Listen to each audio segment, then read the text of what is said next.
I am Dr. Márcio Pereira, a neurosurgeon and neuroscientist, and I dedicate my work to studying how the human brain constructs emotions, bonds, and behavioral patterns that we rarely consciously perceive. Today, I want to talk about something that seems simple at first glance, but which hides one of the deepest conflicts of the human mind. What happens in the brains of women who live alone? Socially, the explanation seems straightforward, almost comfortable. Women who live alone are often described as independent, career-focused, selective in their relationships, or simply in a transitional phase. The dominant narrative suggests choice, autonomy, and control. In older versions, this same condition was labeled as failure, absence, inadequacy. In more recent versions, it is sold as freedom. Both interpretations, although opposed in discourse, share the same structural problem. They treat solitary life as a conscious, rational, and fully decided state, ignoring the neuro-emotional systems that continue to operate below the level of intention. The human brain was not designed to interpret the absence of bonds as neutral data. On the contrary, it evolved to detect connection as a sign of security and isolation as a potential risk. This architecture does not automatically distinguish between being alone by choice and being alone by circumstance. The limbic system reacts to the realization of the absence of stable bonds by activating ancestral circuits of vigilance, anticipation, and adaptation. The amygdala, responsible for mapping threats, does not ask whether loneliness is temporary or desired. It only registers patterns of emotional predictability and calculates probabilities of future support. This is where the superficial version begins to fail. Living alone does not neurologically mean living in emotional silence. The brain continues to seek signs of attachment, reciprocity, and validation, even if conscious discourse declares self-sufficiency. Dopamine, associated with expectation and anticipation of reward, does not disappear with the decision to live alone. It redistributes itself. It becomes linked to micro-events, fragmented interactions, digital stimuli, control routines, and small predictabilities that offer a momentary feeling of stability. What seems like autonomy may, at deeper levels, be a defensive rearrangement in the search for emotional security. There is also a common misconception that adult female loneliness is always accompanied by explicit suffering. In most cases, the process is silent, gradual, and rationalized. The prefrontal cortex creates coherent narratives to explain choices, while older brain structures adjust emotional tone to reduce frustration, expectation, and exposure to effective risk. The result is not acute pain, but a chronic state of contained alertness, a low but constant emotional vigilance that goes unnoticed for years. Society reinforces this arrangement by offering discourses that alleviate conflict without resolving it. The promise that being okay with oneself is enough ignores the fact that the human brain regulates emotions in co-authorship with others. The idea that relationships are optional, interchangeable, or replaceable by productivity, consumption, or symbolic autonomy creates an illusion of choice that numbs deeper questions. It's not about, translated from Portuguese to English, www.onlinedoctranslator.com. It's not about denying women's independence, but about recognizing that the brain cannot be reprogrammed by ideology. Ultimately, something remains suspended. Between the desire for connection and the need for self-protection, between expectation and control, an ambiguous psychological space forms. A space where the brain learns not to expect too much, not to desire excessively, not to expose itself without guarantees. And it is precisely in this fine-tuned, almost invisible adjustment that patterns begin to emerge, repeating themselves without being named. If the brain continues to seek connection while learning to defend itself from it, what exactly is being preserved, and what is being silently sacrificed in this process? When a woman lives alone for extended periods, her brain doesn't enter a state of passive waiting. It adjusts. This adjustment doesn't happen as a clear decision, nor as a perceptible personality change, but as a slow and functional reorganization of emotional regulation systems. Faced with the absence of stable daily connections, the brain recalibrates expectations to reduce discrepancies between desire and reality. This process is efficient from the point of view of psychic survival, but profoundly ambiguous in its consequences. The attachment system, which develops from childhood to monitor the proximity, predictability, and responsiveness of others, is not deactivated in adulthood. It simply becomes more cautious. In women who live alone, a shift in this system is frequently observed. Instead of actively seeking deep bonds, it begins to operate in containment mode. The brain learns, through repetition, that investing too much emotionally increases the risk of frustration, abandonment, or loss of internal control. As a response, it reduces the intensity of expectations even before they are fully formed. This mechanism doesn't manifest as conscious fear, but as a preference for predictable routines, for less ambiguous relationships, for interactions that don't require continuous emotional exposure. Dopamine, which was previously linked to the anticipation of encounters, bonding, and reciprocity, begins to associate with more controllable elements: productivity, organization, performance, small individual achievements. Pleasure ceases to be anchored in the other and becomes internalized in reward systems that don't depend on emotional reciprocity.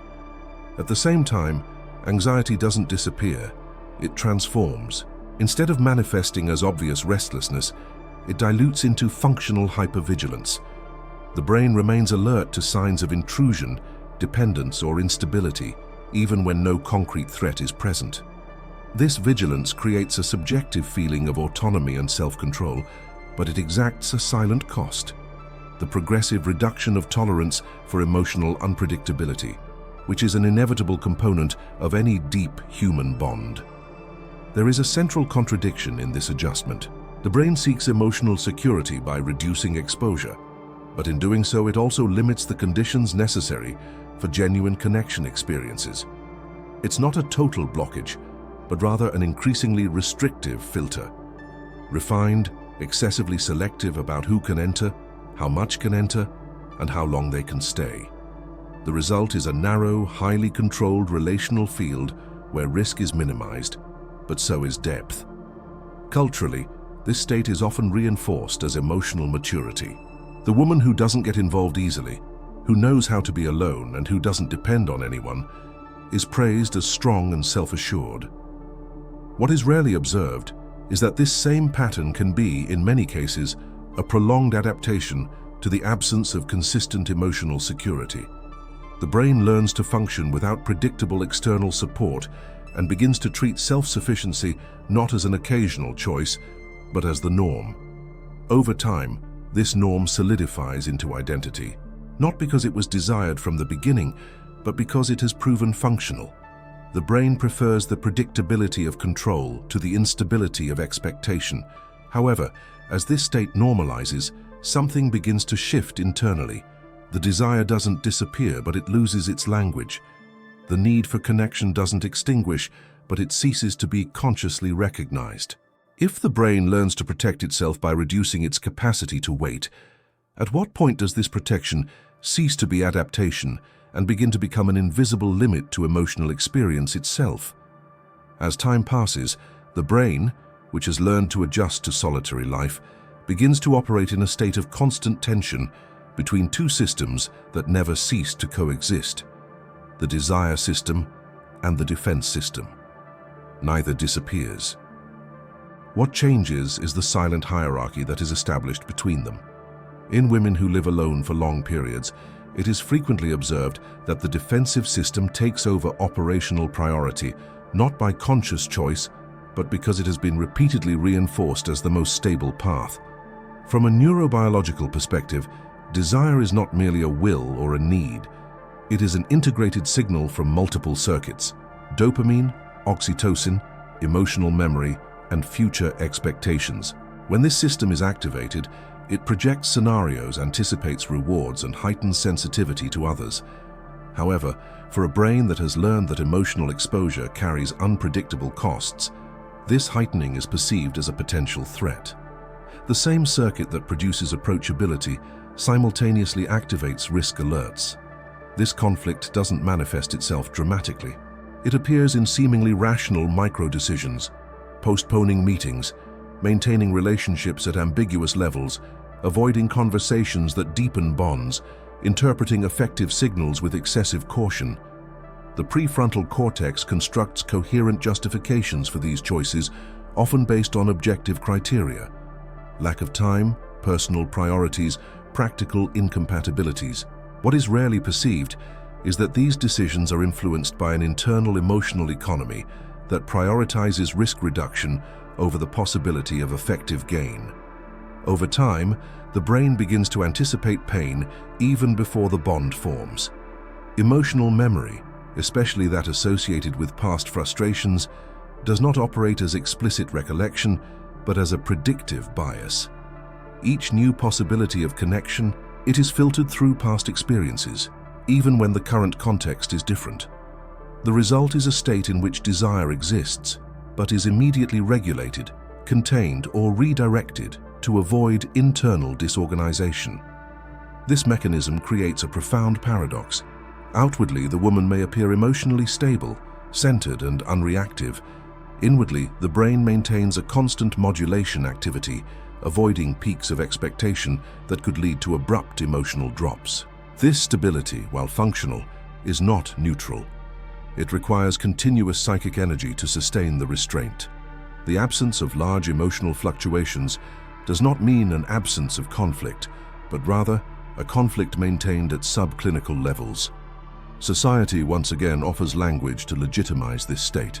Terms like self-preservation, self-love, and healthy boundaries are used to describe processes that, in many cases, arose not from conscious reflection, but from repeated adaptation to emotional insecurity. These concepts are not false, but incomplete.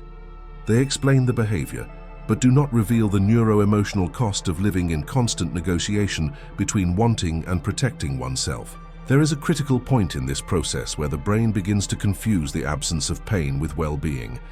The reduction of explicit suffering is interpreted as a sign of balance, even when accompanied by a decrease in emotional vitality.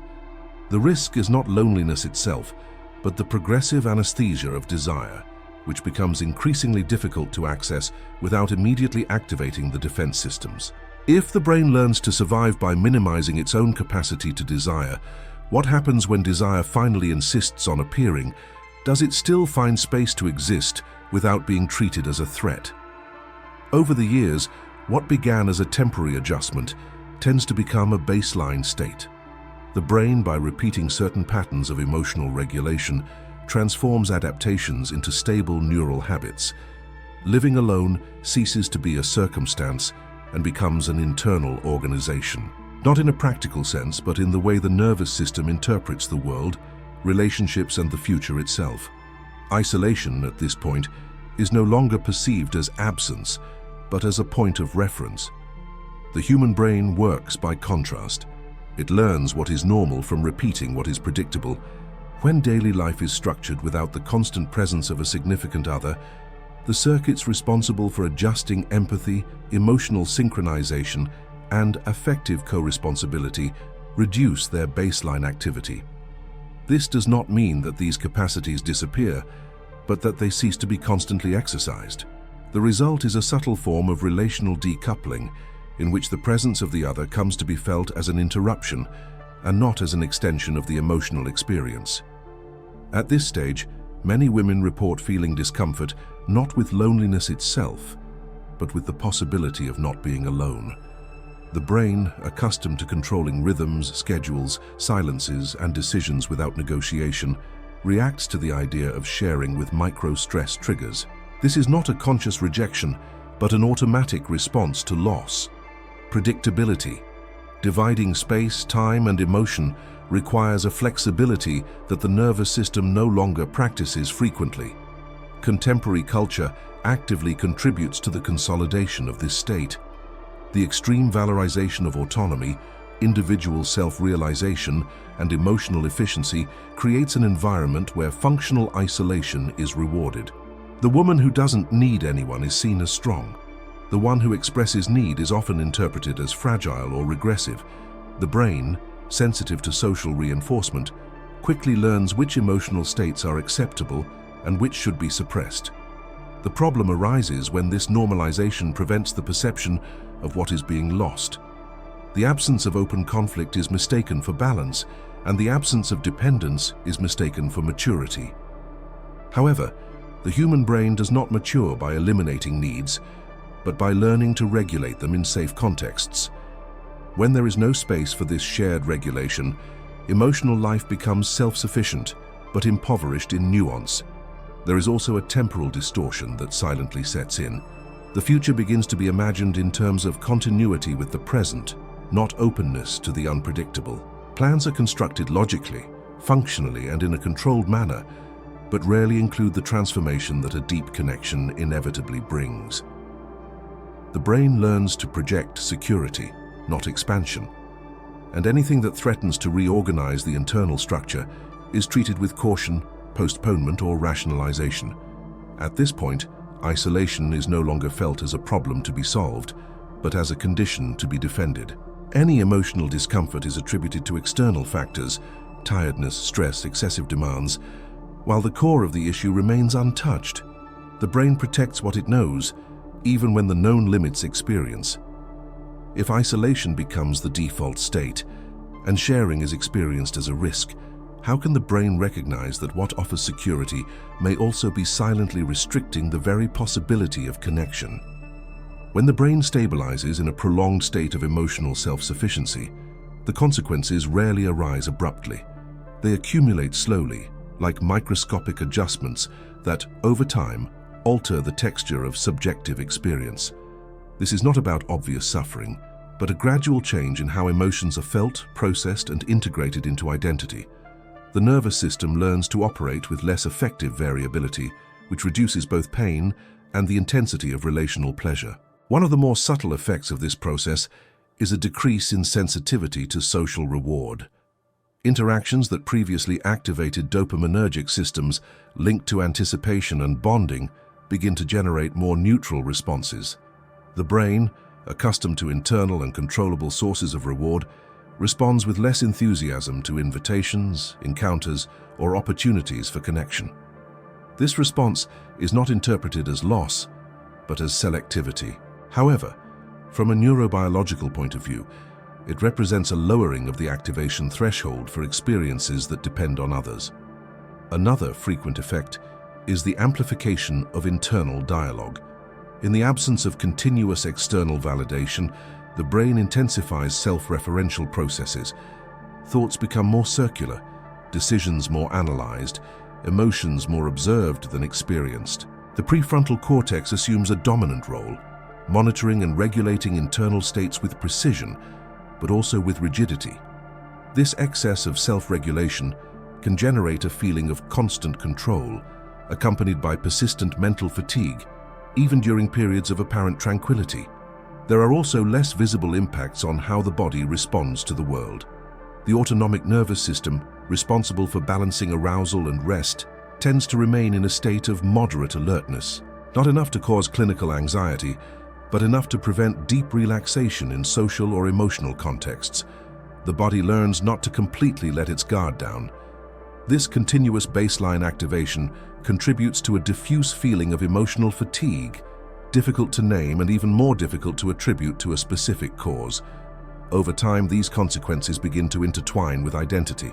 The woman comes to see herself as someone who functions better alone, who doesn't miss anyone, or who prefers it that way. These statements are true on the surface, but they don't reveal the process that made them true. The brain not only adapts to isolation, it reorganizes the perception of what is desirable, possible, and safe. What is not accessed for a long time ceases to be considered an option. Society, in turn, offers continuous confirmation of this state. Narratives of independence, self-control, and emotional efficiency are celebrated, while the complexity of human interdependence is treated as weakness or regression. The brain, sensitive to symbolic belonging, finds comfort in discourses that validate its adaptation, even when this validation prevents deeper questioning. The most unsettling aspect of these consequences is that they don't generate a spontaneous demand for change. There isn't enough pain to cause a rupture, nor enough satisfaction to generate fulfillment. There is only continuity. a functional, stable, and silently limited state. And it is precisely this stability that makes it difficult to perceive that something essential may be being postponed indefinitely.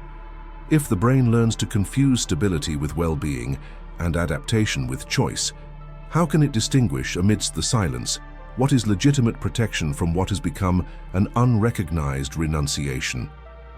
At the end point of this journey, the brain that has learned to live in emotional self-sufficiency does not perceive itself as closed off, but as resolved. This is perhaps the most sophisticated illusion it constructs. There is no explicit feeling of lack, nor open conflict requiring immediate resolution. There is only a continuous state of efficient and predictable functioning in which risk has been reduced to a minimum and, along with it, the possibility of profound transformation. The human brain, however, is not just an organ of adaptation. It is also a memory system for what has not been experienced. The experiences that did not happen, the bonds that were not formed, the emotional exposures that were avoided are not. They disappear without a trace. They remain as unrealized potentials, like circuits that were never fully activated, but which continue to exist in a latent state. This unlived experience does not manifest as pain, but as a diffuse feeling of suspension, of something that could have been and never found the conditions to emerge. There is a moment, usually silent and late in life, when this state begins to become perceptible, not as clear regret, but as a difficult-to-locate unease. The brain, reviewing its own emotional history, realizes that it was competent in avoiding losses, but perhaps excessively efficient in avoiding encounters. This realization does not emerge as articulated thought, but as an implicit question that permeates decisions, routines, and future projections. It is important to understand that this process is not exclusive to women who live alone, nor is it inevitable. It emerges from the interaction between personal history, cultural reinforcements, and universal neurobiological mechanisms. What makes it particularly complex is the fact that it sustains itself without visible conflict. There is no crisis to denounce it, nor intense suffering to expose it. There is only continuity, reinforced by logic, social discourse, and the brain's own efficiency in protecting itself. What is rarely said is that the brain, in its final evaluation, does not distinguish between what was avoided by conscious choice and what was avoided by adaptive fear. It only registers patterns, and repeated patterns, even when functional, become structures. Questioning them requires more than willpower. It requires a willingness to tolerate the temporary disorganization that any profound reorganization causes. Society offers few languages for this type of questioning. It either romanticizes solitude as an absolute virtue or pathologizes it as a flaw. In both cases, it avoids looking at what lies between these extremes. The space where adaptation protects, but also limits, where autonomy liberates, but also isolates, where silence calms, but also hides. Ultimately, what remains unspoken is not whether living alone is right or wrong. The deeper question is something else. If the brain has become extremely adept at avoiding the pain of loss, is it still capable of sustaining the instability necessary for something new, unpredictable, and truly relational to happen? Or has the security gained now silently demanded the indefinite postponement of the encounter?